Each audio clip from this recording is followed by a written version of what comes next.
అనగనగా ఒక ఊళ్ళో ఒక పిసినారోడు ఉండేవాడు. ఎంత పిసినారోడు అంటే ఎన్ని డబ్బులు సంపాదించినా చిన్న గుడిసె లాంటి ఇంట్లో ఉండేవాడు. బెడ్షీట్స్ కూడా మార్చేవాడు కాదు, అరిగిపోయే వరకు వాడేవాడు.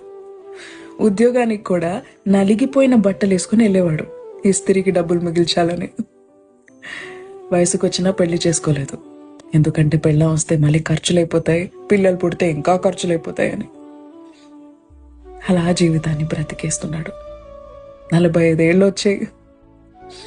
ఇంకా నేను రిటైర్ అయిపోతాను అని అనుకున్న సమయాన తన ఇంటి తలుపు తట్టి మరీ యమధర్మరాజు లోపలికి వచ్చాడు. ఈ సమయం అయిపోయింది, పదా అని. అప్పుడే అయిపోయిందా? ఇప్పటివరకు నేను ₹1,00,00,000 సంపాదించాను, ఈ డబ్బులు తీసుకుని నాకు కొంచెం ఆయుష్ ఇస్తారా అని అడిగాడు. యమధర్మరాజు గట్టిగా నవ్వాడు, కుదరదని చెప్పాడు. ఒక్క క్షణం సమయం ఇవ్వండి,